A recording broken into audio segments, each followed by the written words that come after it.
Right, g'day guys, wheel bearing 101. I'm going to speed run this puppy for you. There they are, in the freezer. We'll get to that in a sec. KTM wheel bearings, they suck. I hate them, they're so annoying. They go all the time because the design of these spaces here does not keep any dirt out of the seal. Let me show you with a torch. You have wheel spacer, here you have hub, there you have the seal, right? There is nothing between the spacer and the seal. You're just relying on a brand new seal to try and keep any dirt out of there. Let me show you a good wheel bearing, spacer and seal design. Here, Sherco, wheel spacer, built-in seal protector that doesn't spin with the hub. Brilliant job, Sherco. That keeps all your mud out of the hub, out of the seals, out of your bearings. I have had that bike for 2 years now, never ever changed a wheel bearing. Had 2 KTMs, changed, I don't know, it's got to be at least 5 or 6 wheel bearings. And it's not because I do it wrong, it's because the design sucks, and the older your bike and hub gets, the older your rear wheel gets, the worse the bearing issue becomes. It is nearly one of the reasons that I sold my old bike, along with a bad starter, wheel bearings and ongoing maintenance that had to be done all the time. Like the rear wheel bearings and the swing arm bearings really got annoying and got old. So I'm going to speed run you all through a wheel bearing change. Here they are in the freezer. Been there a while. We'll get to that in just a sec. Let's get into it. There should never be a reason to take your bike to a shop to get the wheel bearings done. I'm going to run you through a real quick way to do it, and the correct way to do it. Step 1, take off the rear wheel. Whoa. Step 0, diagnose a bad wheel bearing first. Let me show you how. Have a look at the gap between the hub and the bearing. See that little movement there? That might be hard to pick up on the GoPro, forgive me, but that wheel bearing is gone. Any movement and any noise, any rock between there, you're going to need to fix it. Or leave it and have your rear wheel, pop, explode, fall apart on you at 100 k's an hour and see how you like that. Back to step 1, take off your rear wheel. Big wrench on. These are tight, about 100 Newton meters. Do it with your foot. Probably could have done this while I was on the ground. There we go. Wheel, axle, out. We're speed running, remember. This is as good as I can do it. Also hard with one hand. Gently tap the axle through. From the other side with one hand. Oh, good grief, I could use some help. Axle out, wheel loose. Shift it forwards, take your chain off, work it round, wheel out. Forget about them, they'll go back in. Wheel out. On the bench, this is the spacer I was talking about. These are brand new from Ballard's, and they sit in the bearing against the center. I don't know what you call it. It's like a spacer that stops the wheel being crushed when you put the tension on it. But they sit right in there. Here's your seal, which is in good nick, by the way. Bearing, spacer. There's nothing to stop any dirt getting through there at all. And I sound exasperated because I am, right? This is poor design. For the type of riding that dirt bikes do, this does not keep your wheel bearing good at all, right? Pop them out. That is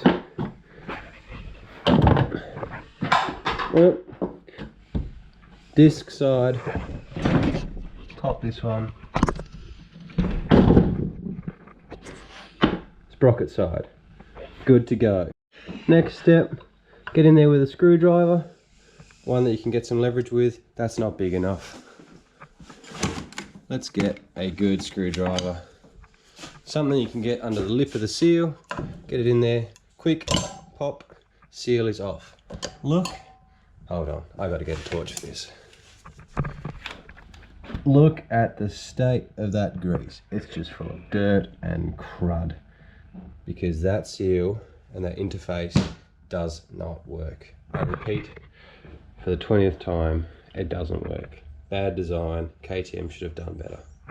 Seal out. Get in there with a rag. Clean that up.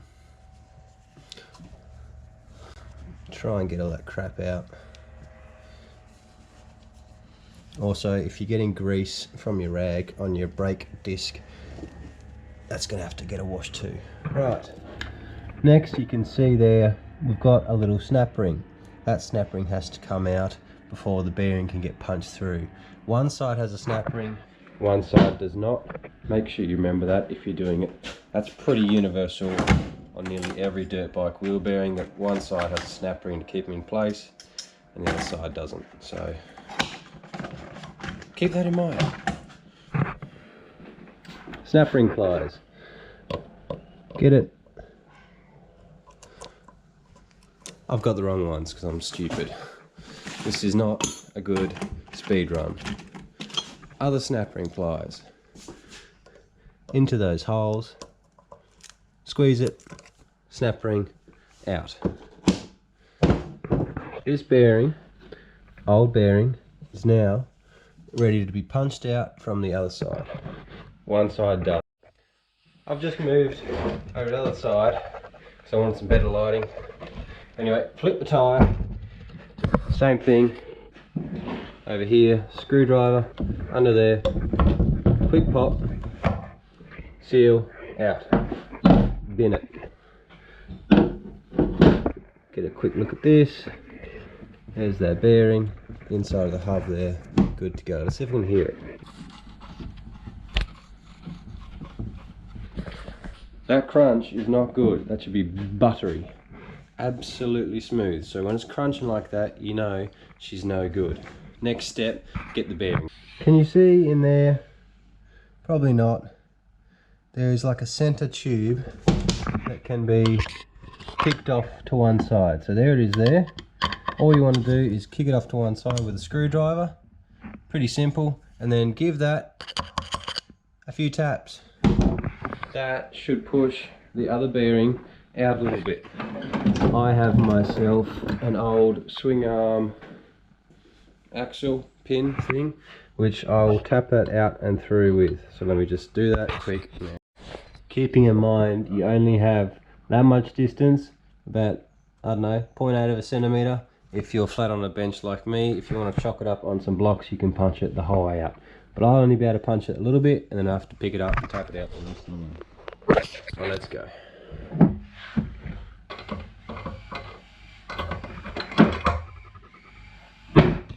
Right, so now this is all loosey-goosey in there. You can kick it out the way, the whole way, and go down and sit your implement on the inside lip of that bearing on the other side, like that. That's on the other side, and then punch it. One side, kick it over, other side, back, other side, other side.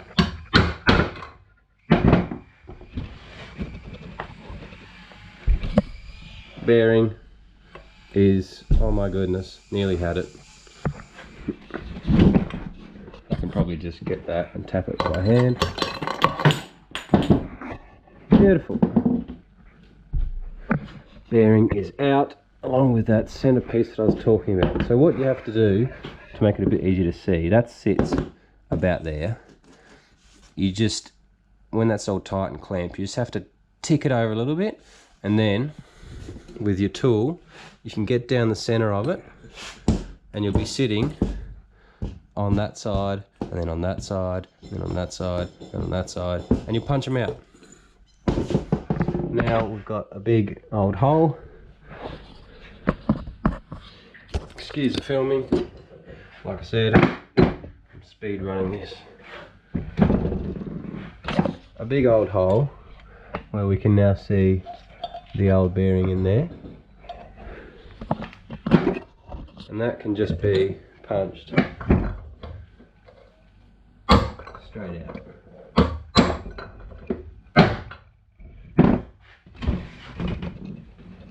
Same thing, I'm just going to tap it.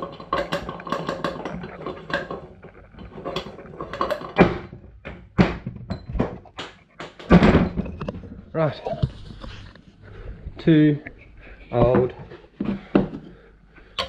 rusty bearings out.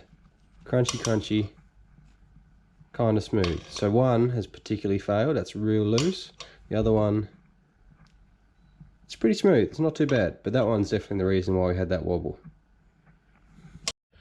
These, straight in the bin, unless you want to keep them as little, I don't know, table weight, something like that. Table weight, paperweight is what I meant. Step, what are we up to? This might be 3 or 4. Get in here and clean the surface of your hub out. It's going to have, if I get my torch, a lot of grime and dirt in there that isn't good for new bearings. So grab your cloth, grab a bit of contact cleaner, a bit of WD-40, and clean out your hubs. This is why I got so sick of doing it, because these hubs are soft, and eventually on an old bike, like mine was a 2013 model, your hubs end up getting so bad that you can't even sit a new bearing in there square. So by the time your hubs are that bad, either get new wheels or give up and buy a new bike, just like I did. Perfect. See that? No good.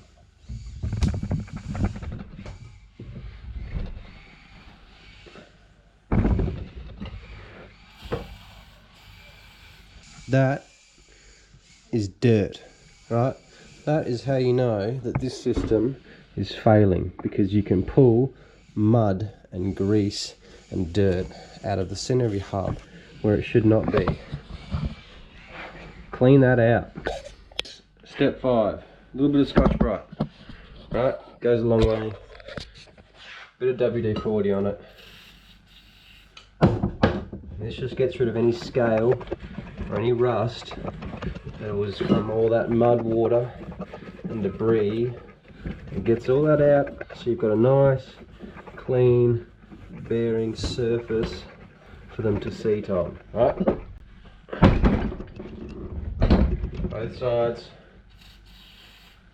Quick spray, wrap it around. I have even used a Dremel with a little wire wheel when it's bad enough.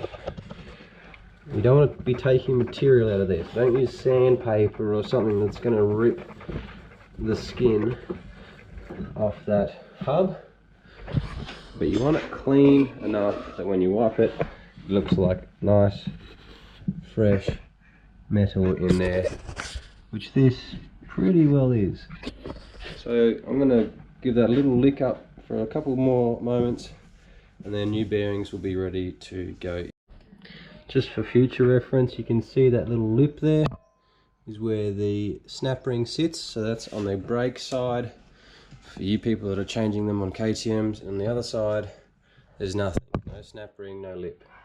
But we can actually see all that rusty sort of section where the bearing used to sit. That's sort of what you want to get rid of with the Scotch-Brite, so it's sitting in there on clean metal and not on that groove there. And if that is grooved out and you can feel that it's sort of worn all the hub out, you're in trouble, I'll be honest with you, because that means that your hubs are starting to get really chewed up and might need replacing, which mine were. And if it gets really bad, then your bearings don't sit square, they sit all kinds of funky, and because they're not seated in nice and square and in line with everything else, they burn out way quicker. So just check that, Make sure that your actual mating, seating, whatever kind of surface you want to call it, is alright. Run your fingernail over it, make sure it's not grooved or pitted or rusted out. And then it's actually appropriate for new bearings to go in, because otherwise you're just throwing them down the drain. Next step, you can, if you wish, use a bit of heat, a little butane, just to warm up the actual hub itself. We're not looking to cook it, we're not trying to press them in really stiff. It's just to take the chill off it. It's winter here in Tassie, so these hubs are pretty cool. I'm just going to take the chill out of them for just 30 seconds to a minute each side with a butane gun, not melting the aluminium, not doing anything stupid, just being careful with it on each side. The bearings are in the freezer and they'll go in nice and cold, and this will be just warm enough that they slip in hopefully quite easily. Why do you put things in the freezer, you might ask? This has the bearings in it. It is because when metal gets cold, it contracts. When metal gets hot, it expands. So if you warm this hub, the outside portion, it's going to expand and become a bigger diameter. And if you cool these new bearings, they're going to shrink and become slightly smaller diameter, which means when you put them in and they equalize the temperature, eventually they'll be the right size. But when you put them in, they'll be slightly different sizes to what the spec is, and they should just pop straight through and be much easier instead of having to drive them in with a bearing driver or even a press if you're really doing it wrong. So yeah, get them in the freezer the night before, ready to pop out and put straight in. So I'll just do that now. So I just have a little bit of high temp wheel bearing grease. It doesn't have to be wheel bearing grease. The reason that stuff's called high temp wheel bearing grease is because it's meant to be inside the bearing on some cars and all sorts of stuff, but this is just a product you can get from Supercheap. Just put a little bit, smear it around the edge, just so that when you tap them in, they go in smooth and they don't bite. Try and keep them clean. Clean your hands after you've gotten all that rust and gunk out. Now this is, yep, still pretty warm, which is good. I didn't want it hot. Nicely warm though, so they will seat beautifully. A little bit of grease. Just sit them in there. And see that, how I could just push it in and start it? If that wasn't a different temperature, you probably wouldn't be able to push it in like that.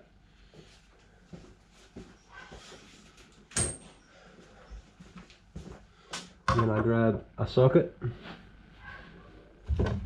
Actually, just to start it, I'll go around and tap it. See how easy that's going in? I don't even need to touch it with much. Sorry, I'm covering it up there.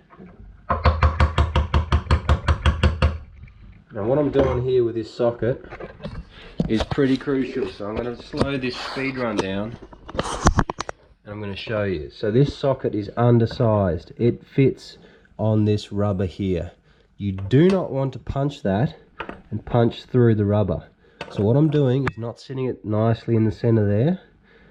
I'm actually sitting it outside on the lip. You want to punch in the bearing on the lip. If you punch it through there, you'll screw the bearing up and it'll lose all its grease on the inside and it'll be no good. So I'm going around and working it, tapping it in circular motion like that around the lip until it seats.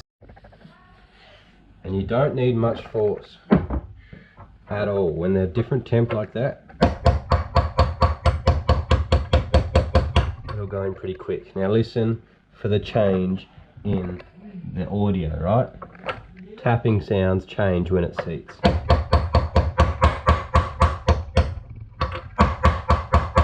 Hear that high pitch? That's seated. It's not going down anymore. That's done. This is a 32mm socket. I recommend, if you don't know what you're doing, get yourself a bearing driver. They will be the right size and you won't have to worry about that issue that I was talking about where you could punch through the rubber of the bearing. If you're really concerned, take your time, do it real slow, or get a proper size tool. This is just the quick way to do it. That is for trained specialists only. Now this is a disc side, so usually the snap ring would go in here, but I have purchased an upgraded bearing kit which has thicker bearings and smaller seals. So because of the thicker bearings, the snap ring actually doesn't go in there anymore. So I'm not convinced that they're going to be better, so I'll keep this for next time if I want to go back to the OEM bearings. So let's pretend the snap ring went in. Next goes the seal, which is pretty simple. You just want to make sure that the sealing lip, which is always quite obvious, it faces down and the flat, goes out. For most seals at least. Just whack a glob of grease in there. Nothing too ridiculous. Same thing. Wipe it around the outside of your new seal. New seal goes in. Just like that. You shouldn't have to use any tools to put the seal in. You shouldn't have to thump it in or anything. It should just go and seat nicely in there against the bearing. Right, so that one is done. Seal, bearing, good to go. Flip her all the way over. Oops. Same deal. Clean the surface, which is already done. Warm it up. Just a little. Right, that's warm. This spacer, right, has to go back in. If you do not put that back in, you'll be bashing out your brand new bearings and you'll be unhappy. I promise you that's what happens because I have done it. That goes back in first. Same thing here. Wipe a little grease on. I'm speed running, that's not great. I really want to have clean hands for doing this, but I'm being careful and not rubbing it everywhere. A little bit of grease, same diff, a little bit of grease, and look at that temperature difference. I pushed the bloody thing in with my hands. Did you see that? That's phenomenal. How good. Make sure that seats. Just going to give it a little